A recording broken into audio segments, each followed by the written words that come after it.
Hello, good afternoon, team. My name is Steve Nyambe. I am a leadership coach. My discussion today is resting upon the subject leadership. We want to look at the difference between leadership and management. Many times people confuse the usage of the two words, but our discussion, our lesson, or our learning point today would be what is the difference between leadership and management.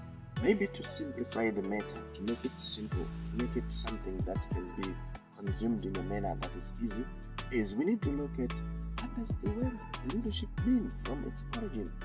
The word leadership from its origin means to move. Then the word management from its origin again, it means to maintain. The role of a manager is just to maintain, as I've alluded.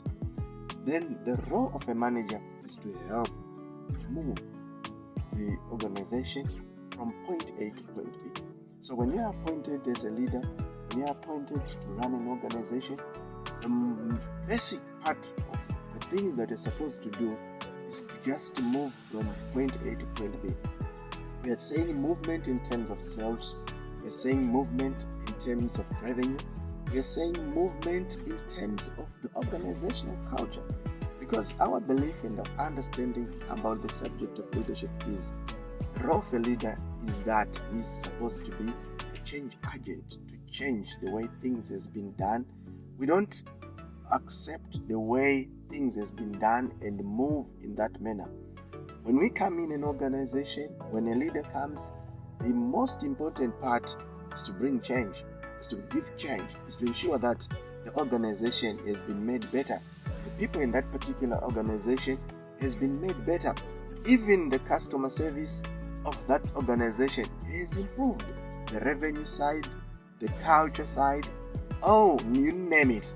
So, for you to become a better leader, the most important thing that I want to talk about also, leadership triangle.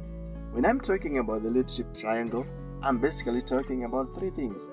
We are saying the role of a leader is to know where are we going. Point one, how do we go there? Point two, our team. So, as a leader, you don't do it alone. This makes me think of what Moses was once told by Jethro in the Bible. Moses used to do everything by himself. He thought he was the key man. He thought he could do it better. He thought other people cannot do it. So what then happened? One day, Jethro had to observe the way Moses was operating, the way Moses was administering his duties. Then he called him aside and said, "Son, this is not how we do things.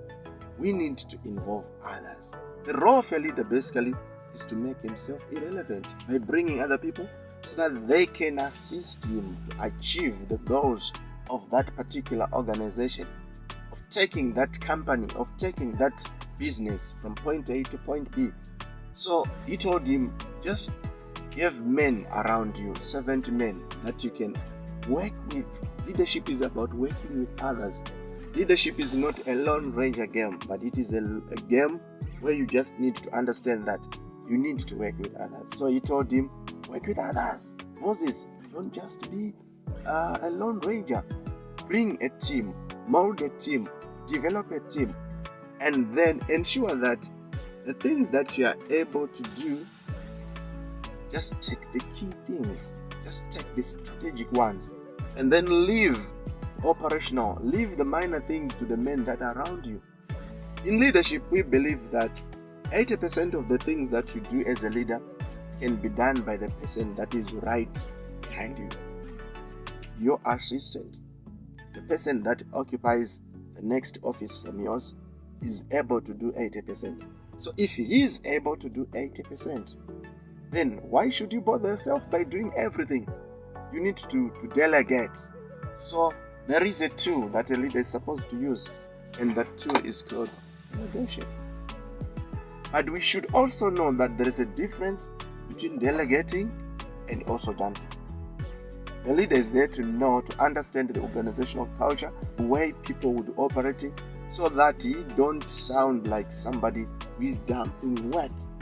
He's just giving work so that it becomes easy for him. No, we are giving work to the people.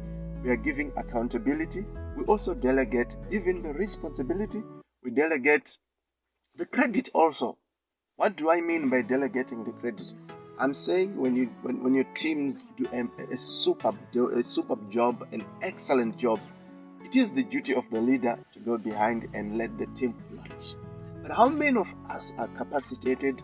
How many of us do hold that belief that when great things have been done, it is the duty of the leader to ensure that the team or the person who was running the project get the credit? Most of us, we don't do that. We want the credit. So as long as you want the credit, as long as you want to be the shining star, I tell you, you won't go anywhere as a leader. You need to bring others on board.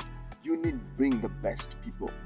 That makes me think of Paul. Paul had Timothy, the team that was around him. He had people that you would depend upon. The same applies with you in an organization. Don't depend on yourself. You need to depend on others. You need others to run the organization for you. You need the people to run the company for you. So the role of a leader is to move the organization from where it is right now to a level where it's going to be better. Basically, it's about ensuring that things become better for the leader. I trust you in our training program. If you want to hear more, please get in touch with us on the numbers that are indicated below. Contact us in whatever form you want to get in touch with us. You learn more. You will discuss leadership. Our thrust and focus is to make you a better leader. Enjoy your day.